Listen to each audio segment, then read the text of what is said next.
Salut chers amis téléspectateurs, salut à vous tous chers internautes, vous tous qui me suivez de partout. Amis téléspectateurs, chers internautes, je suis Ahmed Jibekari, votre humble serviteur et présentateur de cette émission qui s'appelle Expression Plus Masolo Yamboka. À la une, après la requête que M. Théodore Ngoï avait introduite à la Cour constitutionnelle réclamant avoir gagné 8000 voix et demanda l'annulation totale des élections du 20 décembre 2023, la Cour constitutionnelle vient de confirmer vainqueur des élections du 20 décembre 2023, son Excellence M. Félix Antoine Tshilombo Tshisekedi, pour un deuxième et dernier mandat à la tête de la République démocratique du Congo. Après la levée des immunités de M. Gentini Ngobila, gouverneur de la province de Kinshasa, par l'Assemblée provinciale de Kinshasa dirigée par M. Godem Poi, Gentini Ngobila vient d'être enfin destitué de ses fonctions. Après l'encerclement de Kashobwe, la population katangaise envahit donc la résidence de Moïse Katumbi. C'est ce que nous allons suivre, chers amis téléspectateurs, chers internautes, dans notre émission de ce soir que nous intitulons Congolais à Lukaka, réellement Nini. C'est vrai, chers amis téléspectateurs, pourquoi est-ce que nous disons que Congolais à Lukaka, réellement Nini? Est-ce que c'est un peuple qui est dans une confusion ou qui vit dans une confusion? Parce que ceux qui vont dire tolobi kene muto a Lukaka Nini, ça veut dire que zalo kola mutu moko azangi choisi et bate na pona nini, na kene na gauche, na kene na droite. À chaque fois, mutu qui a commis devant un fait accompli, azoye bate eloko nini oyo asala tope choix nini ko kozala choix ya malamu na likambo oyo alingi ko s'engager nango. Est-ce que tokoki ko benga ngo embarras de choix? Est-ce que tokoki ko benga yango confusion? Est-ce que tokoki ko benga yango je ne sais pas quoi dire, binomo bokoki ko bakisa mo o bokoki ko bakisa likolo. Mais en réalité, lisolo tozobeta ngo pona nini parce que nous avions vu. On va faire un petit retour vers le futur. On était en 2018. Il y a eu les élections de 2018. Et en 2019, disons, a été confirmé ou proclamé vainqueur de ces élections.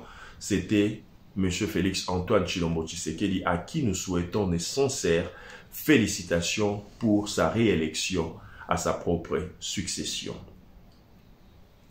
Chers amis téléspectateurs, les chefs de l'État prônaient pour un État de droit. Et biso la population congolaise, les souverains primaires, Tolobaki, est-ce que réellement ils ont un État de droit? Tobenga ki yango ou babengi slogan.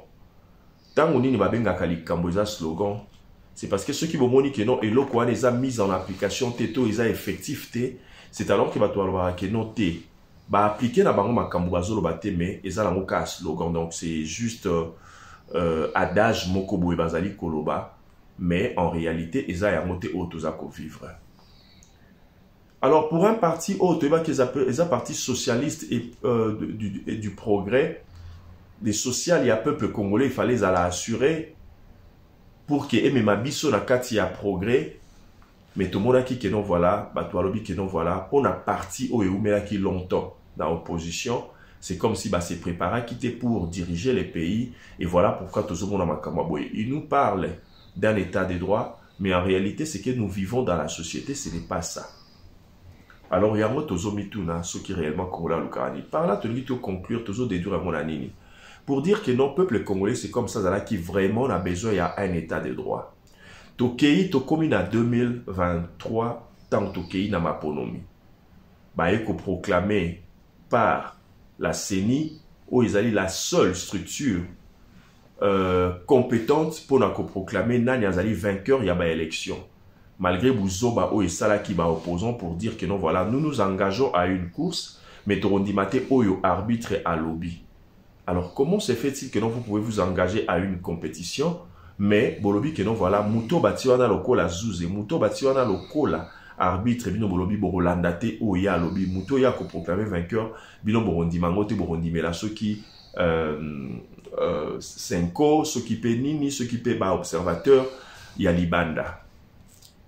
yango wana tina nini toza koloba congolais alukaka réellement nini parce que ceux qui ont tali même côté à opposition ba opposant wana baza ba congolais mais sikoyo congolais yango sikoyo azoyeba te alobi nazali ko s'engager na course oyo tobengi ba élection présidentielle nazali ko s'engager na course oyo tobengi ba élection législative provinciale et puis nationale nazali ko s'engager na ba élection oyo tobengi ya ba conseillers municipaux topé ba élection municipale mais na Rolanda te oyo nini résultat oyo institution oyo ezali ko sala kino voilà biso to kende na nzela ya maponomi wana oyo bango balobi nga na Rolanda te mais na Rolanda bato mosusu oyo baza habilité te pona kopesa biso ba résultat parce que bango bazali ba simple observateur tala tina nini toza ko continuer ko ba congolais alukaka nini congolais azaki koluka état de droit mais na kati ya état de droit ngo état de droit elingi koloba nini bande ko ba bolingo état de droit elingi koloba que non voilà justice ezali kosala musala na ndenge elongo bani, ça veut dire que nous nous engageons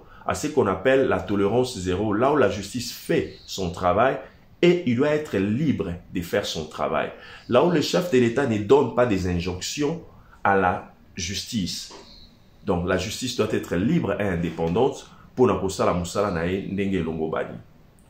Mais tolobi état de droit, mais soye mutu moko bakangi et qu'elle a dit procédure normale jusqu'à ce que peut-être ba pesier liberté provisoire, topi ba pesier liberté définitive, topi ba acquitter totalement, ba lobi que non voilà mbeba oyo bango ba funda ki enango, a kota ki na processus auto bengi présomption d'innocence, alors na sukarango après kota la makambo nyonso tomoni que non mutu wana esengela ki na biso totika et totiki e bato ba kofunda, ba lobi te tala mukonzi ya mboka aloba ki na biso état de droit, tala boye aloba ki na biso état de droit, tala parti au pouvoir, ba loba ki na biso état de droit. Alors qu'ils ont tous à vivre.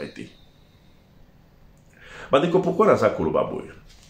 Si nous avons toke nena na likambo oyo. Lelo oyo tomoni tokei na maponomi ya mibale. Peuple à répondre massivement. Peuple azala qui éveillé. Bandeko ya opposition baloba ki na ba militant na bango soki bokei pona bo voter biso. Alors, bo kendete, bo telemawana, bo landati bakoti ya bako afficher ba PV poto e ba réellement nani oyo a gagné. Pourquoi? Parce que nous ne voulons pas vivre 2018. Bandekopé à pouvoir. Na kati ya bo sangani na bango oyo babengaki Union sacrée de la nation, bien qu'ils étaient disciplinés, organisés et unis, bango pe balobi la même chose. Ba adopter ba propos topé discours ya opposition pour la koloba bino pe tang bozo kende boyeba ke nungu esale makana ba élection mais na kati ya ba élection nungu o ba bengi irrégularité topé tricherie et ça les maraka na pouvoir te même si na côté ya opposition ba kokipe ko sala pe ba tricherie alors bino pe ceux qui bo voter bo vendre la bango wana ti bokomona batie ba PV et c'est ce que nous avions vécu na ba élection oyo euti ko salema awana 2023. Structure où ils allaient habilité, où ils allaient compétentes pour n'accomplir sa vie sur les résultats, bah qui comme ça résultat na bango autobenga qui ba résultat provisoire par lobby les chefs de l'État où ils allaient qui en place Yeka Kamutu Abimi vainqueur avec 73,34%. Bandeko ya opposition, ba bandi opposition na bango.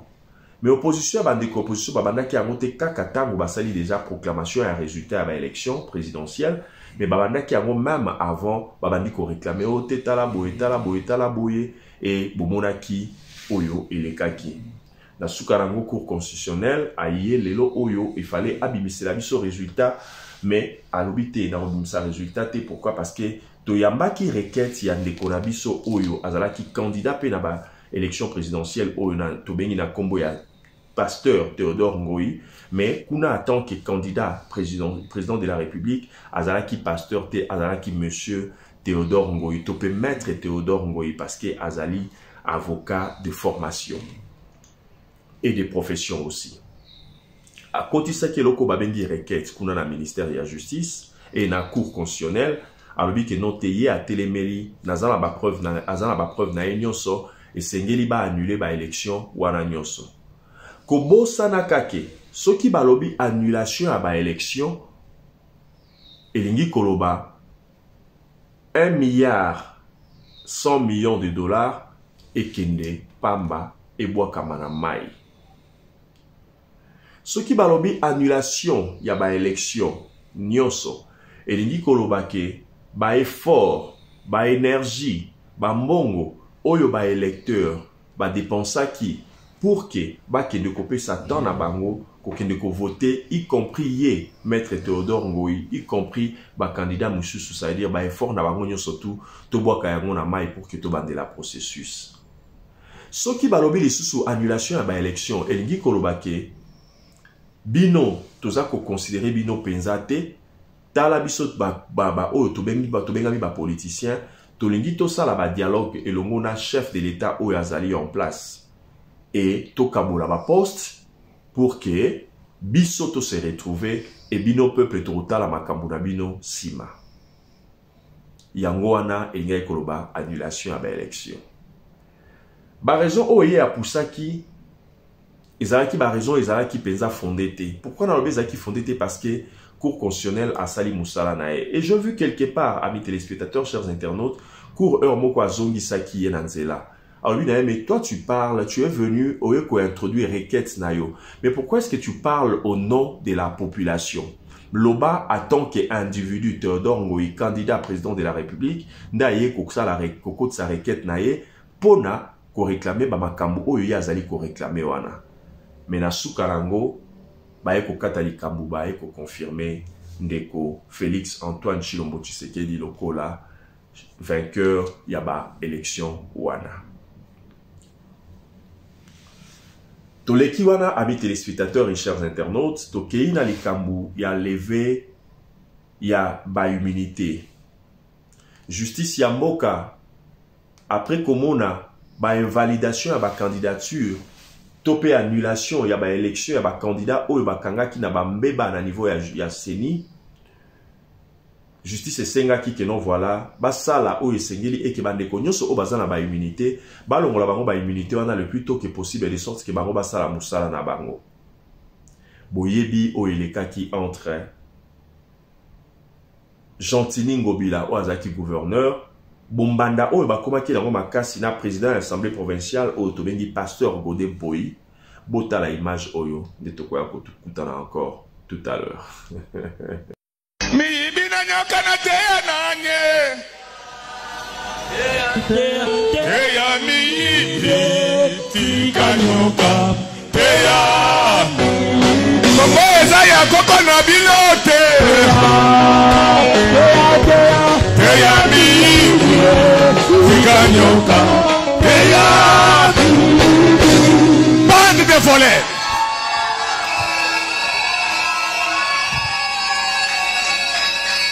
Les gens meurent dans les hôpitaux à cause de ces voleurs. Alléluia. Amen, amen. Les fonctionnaires famille sont impayés à cause des voleurs.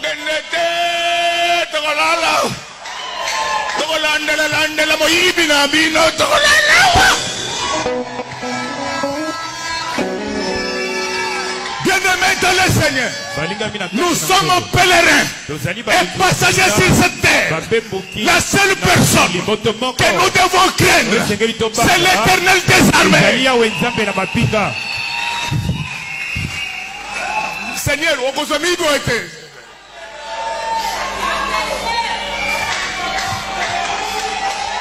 Yango miibi oyo, bakokenda.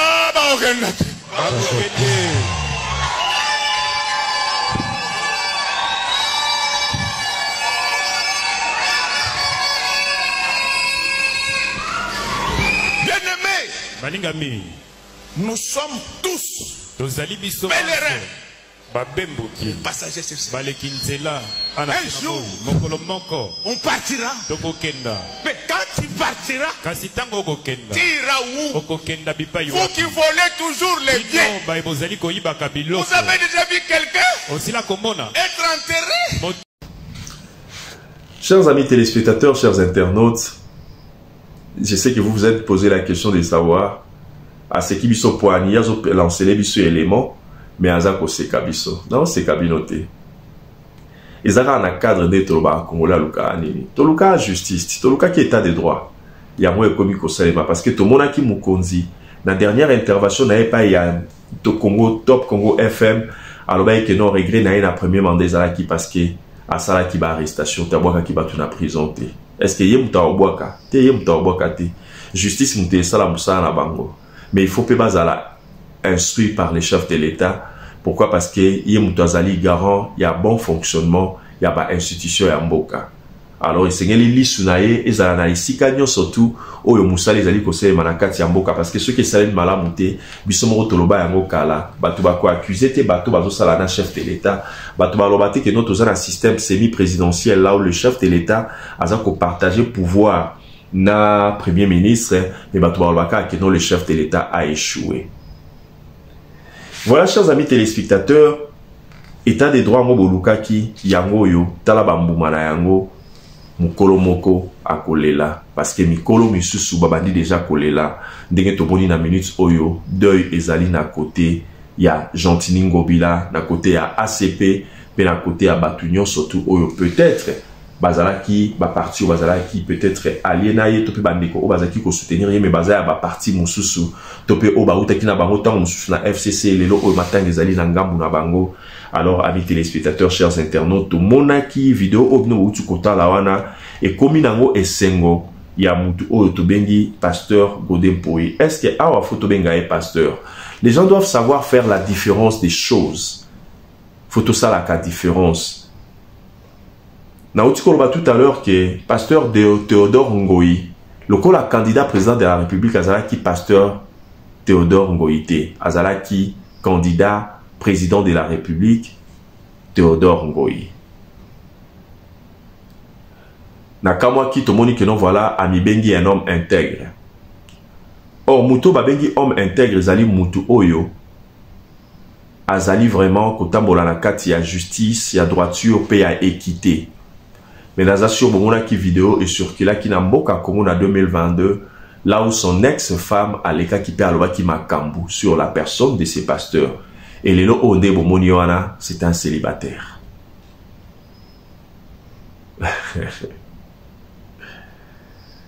Chers amis téléspectateurs. Voilà. Balobi pasteur Oyo Azalaka instable sur le plan amoureux. Balobi ce que non voilà. Même na ba dossier d'un niveau de justice, ba client Oyo Azwaka suka na bangoka na rosa na ko swana. Et na soukarango ba client na bazalaka jeté en prison. Est-ce que c'est un homme intègre? Ce totali oyo ex-femme na basalaka na 9 mois. Moi na wana ya 25 ans pif na minute onde mutaza ceux qui n'a 25 ans. Est-ce que Torolo Bakeno c'est un homme intègre? On les a question tous a commis tout na kota na vie privée na été. Or nangam musupe Torolo Bakeno muto nyo sa commis homme public. Vie nae privée zalate parce que ata o azusa na bombama et obima na oka poisa. Tozaki kolba que non voilà bombande zalaki makasi entre les gouverneurs de la ville.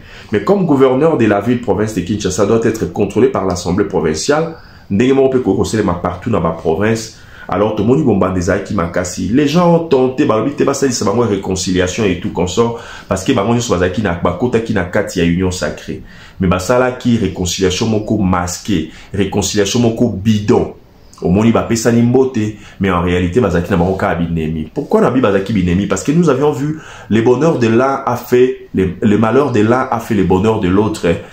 Pasteur Godin Poi pour azongi pasteur au mona na cher parce que tant azo matana cher azo mataloko président provincial té ya assemblée provinciale té mazo mataloko la pasteur. Mais à comment ça qui cher et si ka ya ba mbwakela et si ka ya ba mafingi et si ka ya ba jeton et tout consort jeton ka ya mwana mbwakela tête yo kanga pelisusu voilà.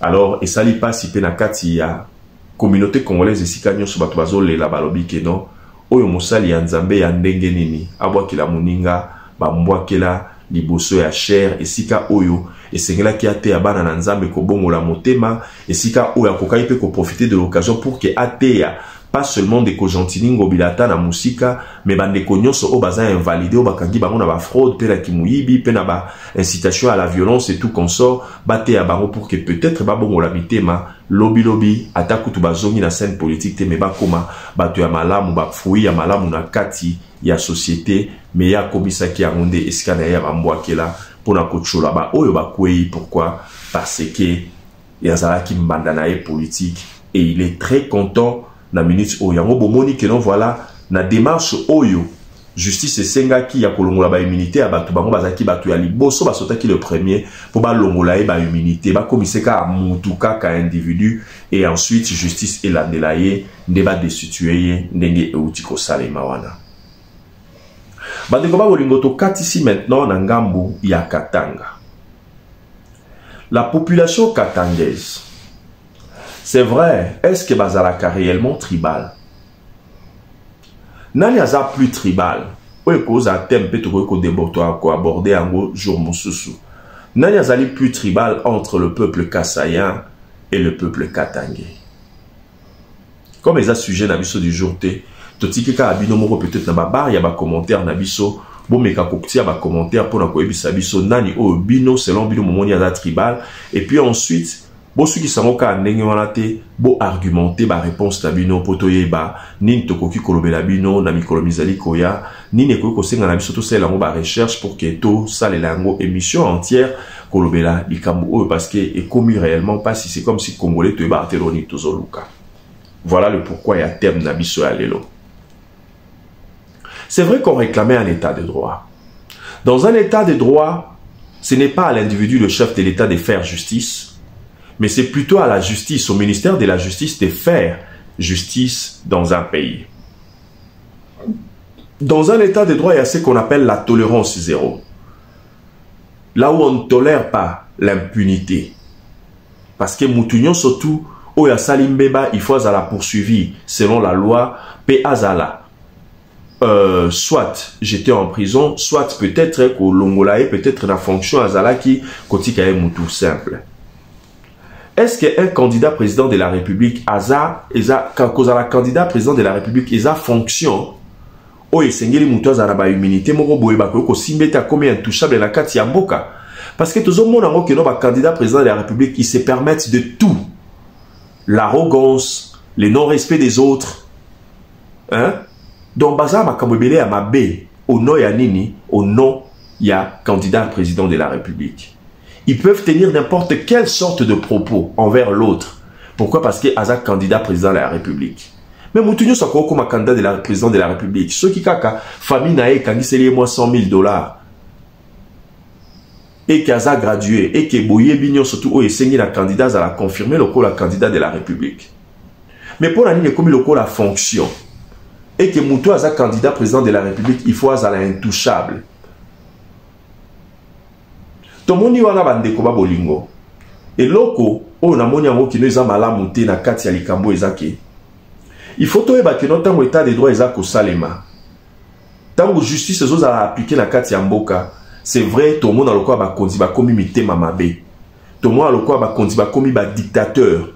Alors que ekozala le kate ya onde na nina profiter na te abiso lelo oyo na okena o musikate totika justice asala ka musala na ye quel que soit muto ango bolingi ye tina niveau 0 mais ce bomoni justice azo saisir ye botika justice asala musala na ye kino na suka. Si vous pouvez faire des réclamations bokoza na ndenge mususu oboko ko sala yango musala à la police babenga bango ba agent de l'ordre. Bazana kati ya mboka po batia ordre. Mais si ka au désordre ezali, il faut basa ali bango ba ya ba intervenir pour que batia ordre. Alors biso otoza souverain primaire, biso otoza population, so to komi ko empêcher na la police asala musala na ye.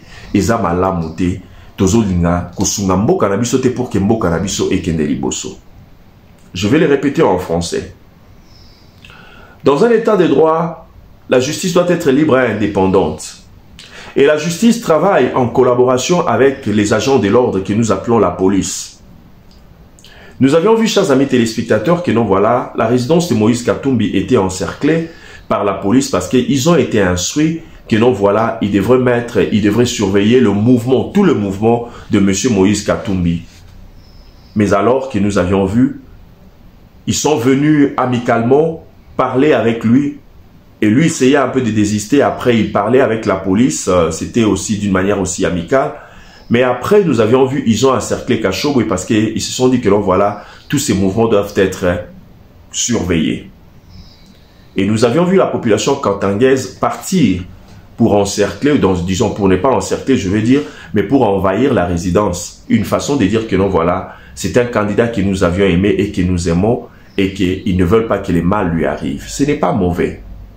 Mais aussi, c'était une façon aussi pour eux d'intercaler au fait ce qu'est la police, le travail de la police, alors que nous les appelons et nous les reconnaissons comme des agents de l'ordre.